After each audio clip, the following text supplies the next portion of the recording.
Hello, everybody. I'm Paul Beckwith, and every so often a paper comes along, scientific paper that has huge significance, but it's not recognized as having huge significance until much later. And a paper was published about a month ago. It's been up on my desktop. I've been meaning to talk about it and haven't gotten to it before now. It's called Darkening of the Global Ocean. Why is this significant? This is an albedo situation where the oceans at the surface are darkening. So there's more absorption of sunlight, although the penetration of the sunlight through the water column is reduced because more of it is being absorbed at the surface as opposed to deeper below.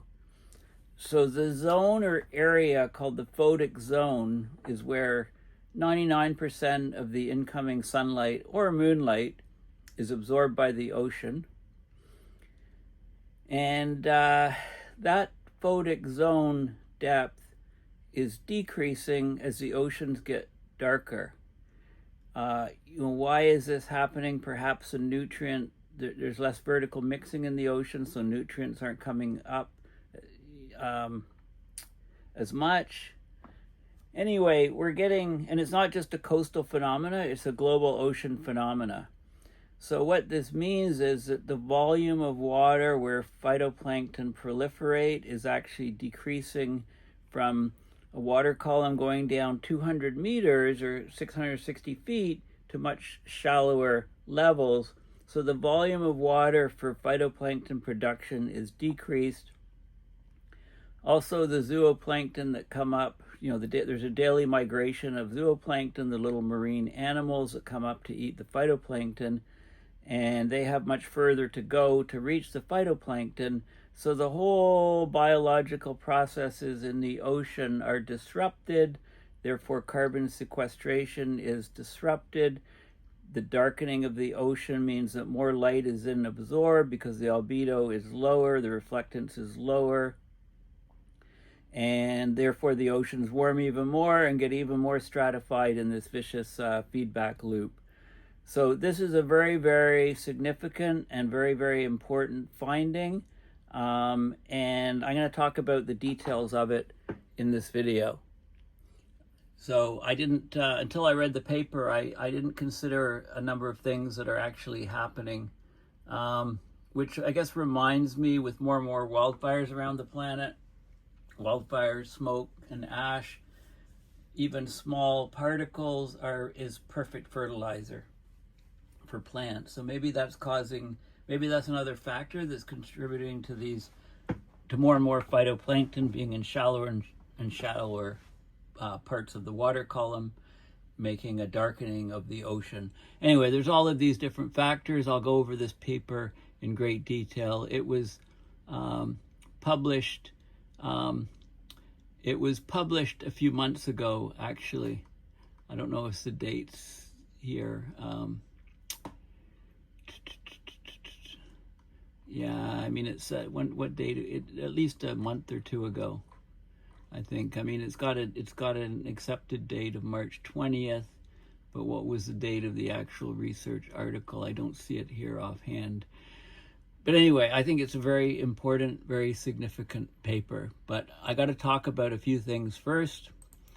The Photic zone is also called the euphotic zone, or the epipelagic zone, or the sunlight zone.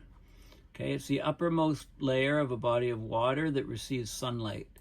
It allows the phytoplankton to perform their photosynthesis. It undergoes a series of physical, chemical, and biological processes in the zone. It supplies nutrients to the upper water column.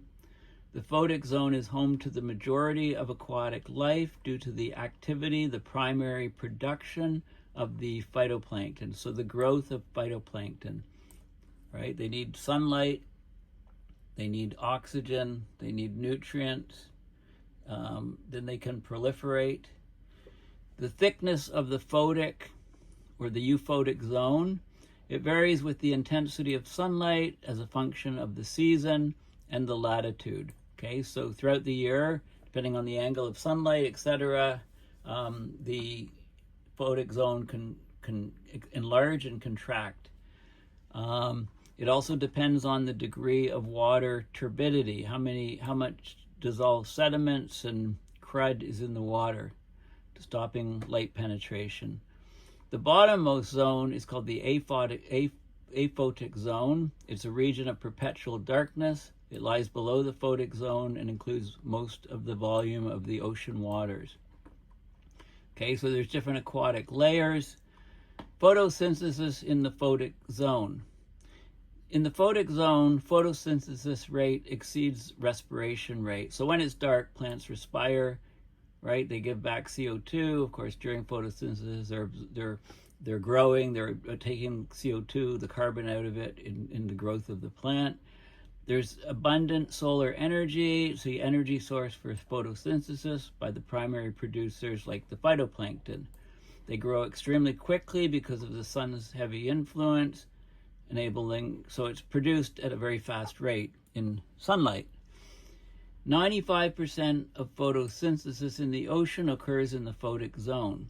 If we go deeper below the photic zone, such as in the compensation point, where respiration equals photosynthesis, there's little to no phytoplankton because there's not enough strength in the sunlight penetrating through the water column.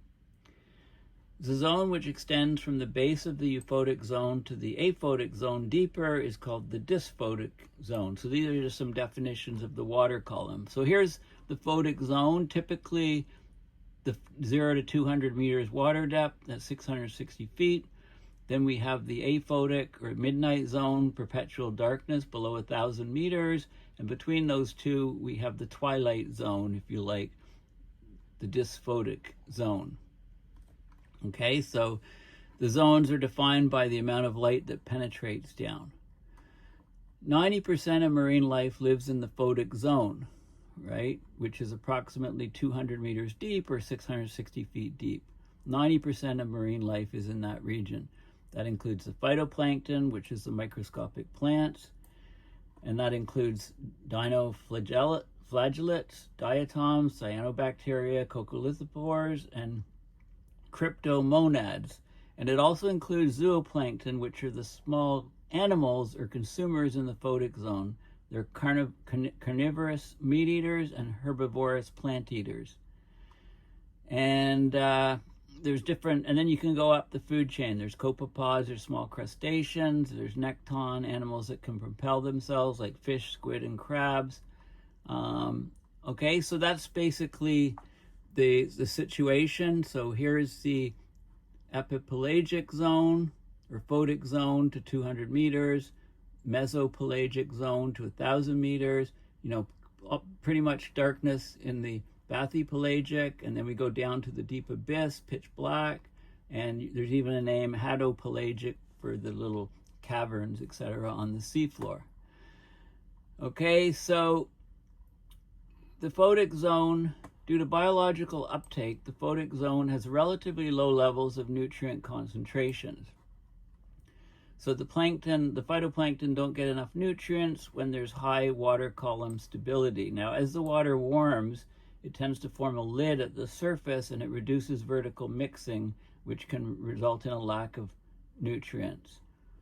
Okay, other factors that affect nutrients and growth of phytoplankton are temperature, water temperature, hydrostatic pressure, water pressure, turbulent mixing, like the upward turbulent flux of inorganic nitrogen across something called the nutricline, a zone, high nutrients below, low nutrients above, oxygen, trace elements, and so on. And there's also biological factors such as grazing and migration. So the biggest migration of animals on the planet is actually a daily occurrence as the zooplankton, which are parked down below, come up at night to feed on the phytoplankton, which is proliferated during the daylight hours.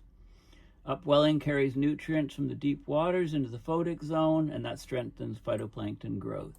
Less upwelling, less phytoplankton growth. Okay, and there's Ekman transport because of the Coriolis force, which moves water, and so on. So the photic zone depth, by definition, it's where the solar radiation is degraded down to 1% of its surface strength. Okay, so it depends on the amount of light attenuation or absorption in the water column, dissolved particles in the water column, etc. There can be very turbid eutrophic lakes, where the depths, the light hardly penetrates at all. It's very turbid. Ocean, mostly 200 meters in the open ocean, much less on coastlines. So here's the depth of light penetration. This is the different colors of the spectrum. So we lose the infrared and reds in the first 25 feet, right? Then we lose yellows and greens. Greens can penetrate down to 100 feet. But past that, it's only the blues and ultraviolet. So the different wavelengths of the light spectrum are absorbed at different water depths, which you know if you're a scuba diver. Okay, so the light attenuation, visible light, 400 to 700 nanometers. Each color of visible light has a unique wavelength, and together they make up white light. Shortest wavelengths are in the violet and the ultraviolet, longest are red and infrared. Okay, so this is light penetration in the open ocean going down to 200 meters. This is light penetration in coastal waters, right? It's much murkier, turbid, so the light goes less. So the phytoplankton in coastal waters will only be proliferating in this region, whereas in the open ocean, it's in this region.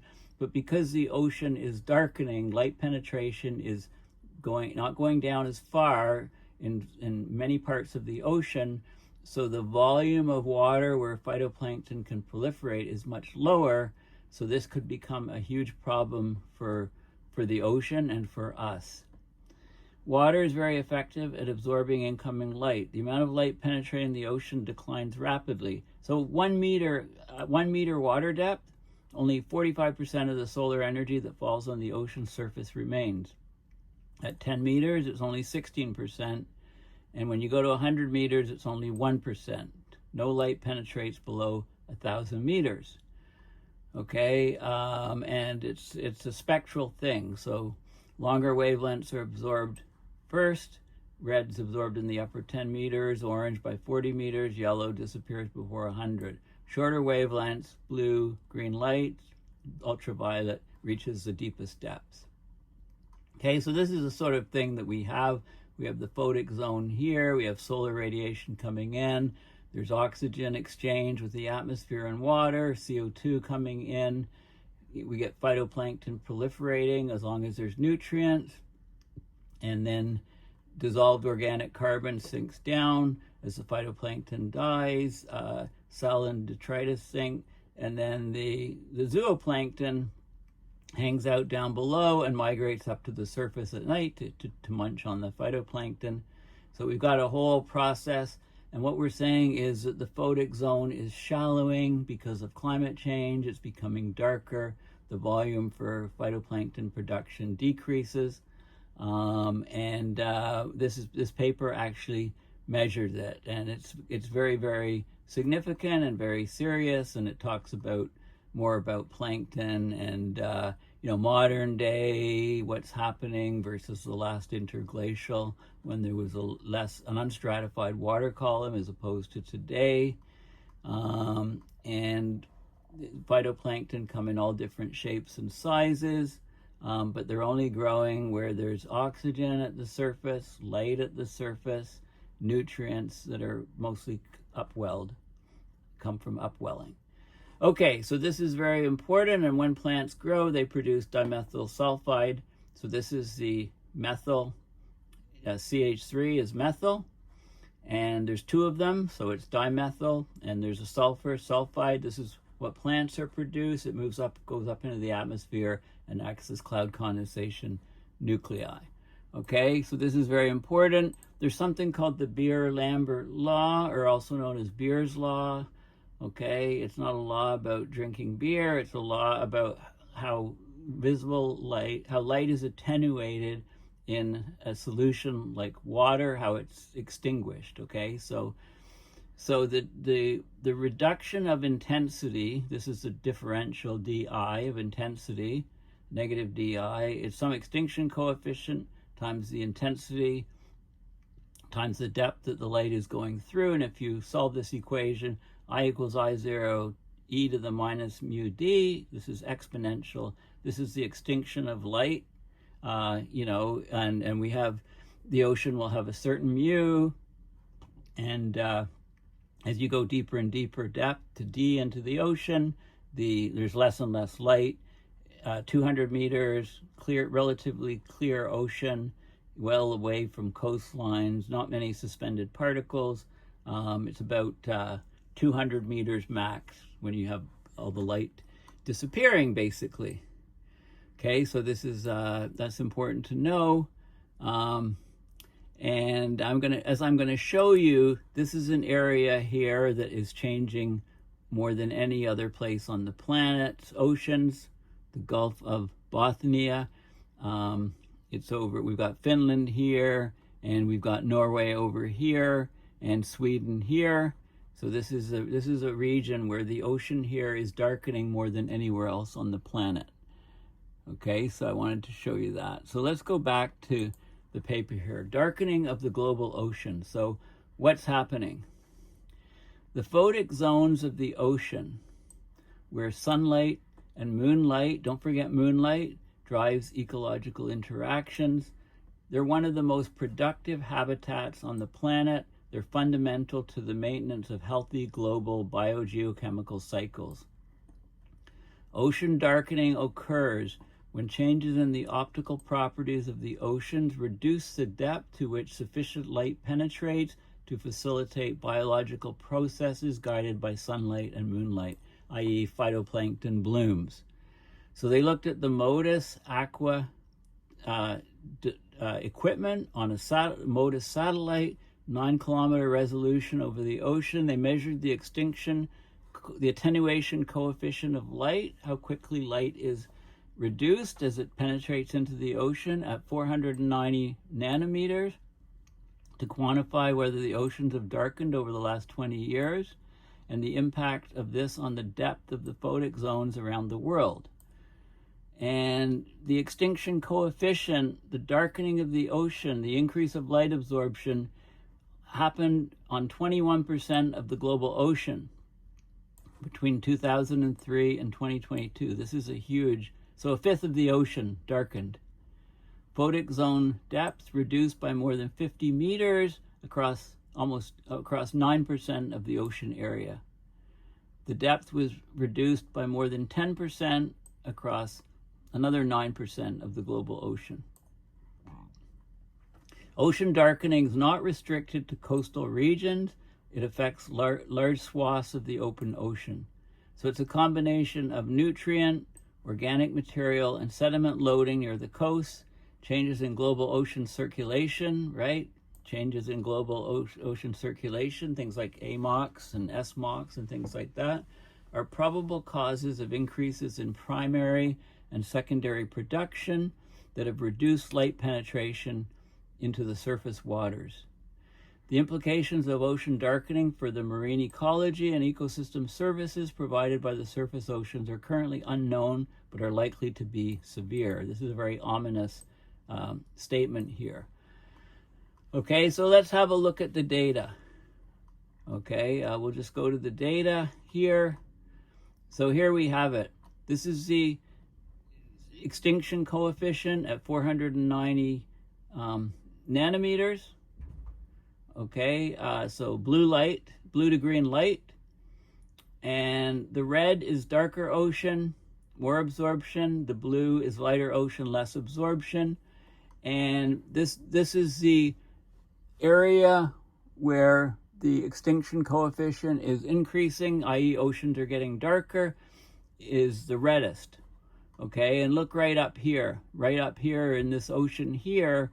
This here is the Gulf of Bothnia, which is right up here in this region. It's getting darker than just about anywhere else on the planet. You can see these areas here where the ocean is significantly darkening, changing how the phytoplankton the volume in which the phytoplankton can proliferate. Okay, and then it changes all the way up the food chain. It goes to the zooplankton, which each little animals that eat the phytoplankton, and then you go up higher and higher in the food chain to the largest fish. So this is these are parts of the planet that are darkening the most. Okay, and you can see the percent increase in the absorption, over 50% here in the highest regions. And if you take 10% as sort of a baseline, that's many, many regions, large parts of the ocean. Okay, that's a key finding. This is showing you the change in meter in the photic zone depth in meters. Okay, it's increasing in the blue areas and it's decreasing in the red areas. The variation is plus 100 meters, minus 100 meters. So you can see that we're getting shallowing of where the photic zone, where the phytoplankton are being absorbed around the ocean. This is a very significant change. This is a change in the photic zone, the area 10,000 square kilometers in different regions. This is how much, okay, so it's very, very, this is a loss of the global photic zone. Changes in photic zone depth, delta Z photic, in meters between 2003 and 2022 under sunlight is A to C, right? A to C. This is under moonlight. Okay, so don't forget about the moonlight as well at night. When the moon we got a full moon, that's a significant effect for phytoplankton growth. Okay, so this is huge. The surface oceans have changed color over the last 20 years, indicating global scale shifts in ocean ecology. It's caused potentially by blooms in phytoplankton and zooplankton, but very, very close to the surface. So the light doesn't penetrate down below like it used to, and therefore you can't get phytoplankton being produced there. The light's just not going there. So the global ocean has become darker over the last 20 years. This has resulted in a net loss of photic zones at large spatial scales. Darkening of the ocean has recently been implicated as a driver of changes in the timing or the phenology of the phytoplankton blooms and in the reproductive timing phenology in fish like cod. Changing underwater light regimes caused by darkening could result in a mismatch of timing events, the erosion of both the dial, which is daily, and vertical light niches that are critical for partitioning ocean biodiversity in time and space.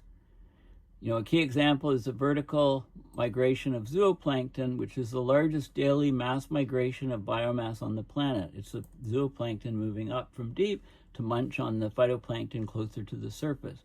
And that will likely be compressed to shallower depths in darker waters.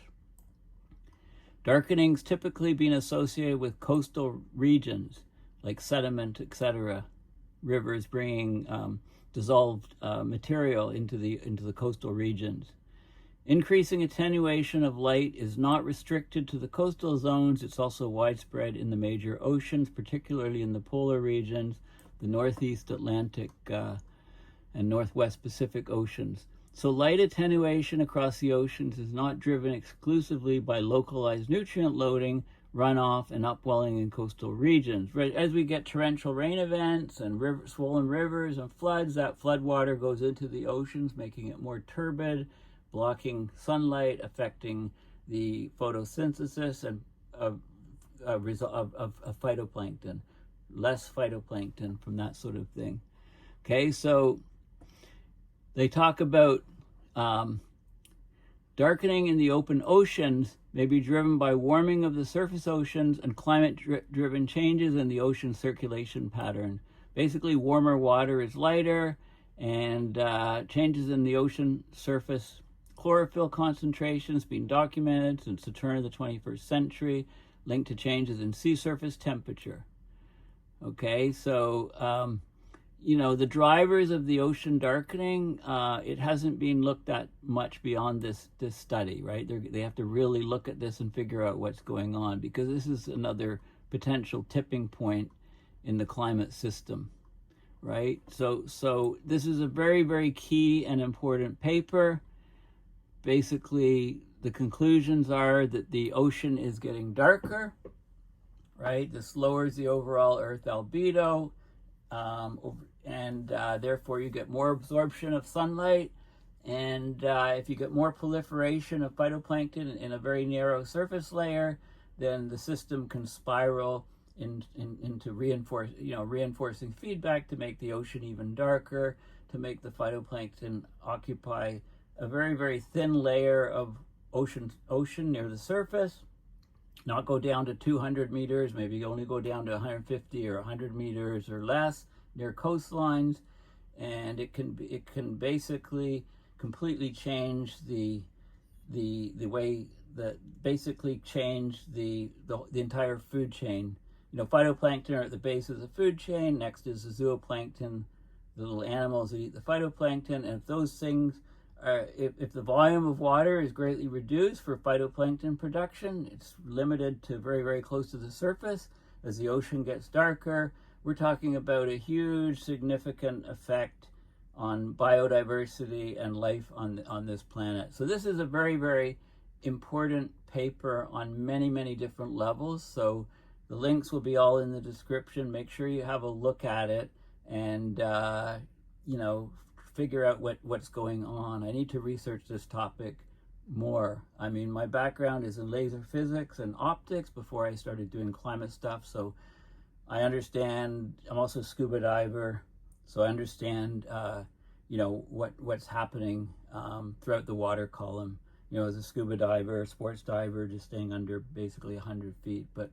But yeah, you can definitely notice the colors disappearing as you descend down as a scuba diver, unless you have an artificial light, and then the colors all come alive again at depth. So very, very important paper, and very, very significant findings for the albedo reflectance of the planet, specifically the oceans, the way that phytoplankton are produced and where they're produced, and amounts of phytoplankton, and then that carries, of course, up through the entire food chain. So this is very, very important research, and I haven't seen any press at all on it. I was fortunate just to come across this paper in some of my searches for what's happening in climate change. So thank you for listening, yeah, thanks for listening, and bye for now.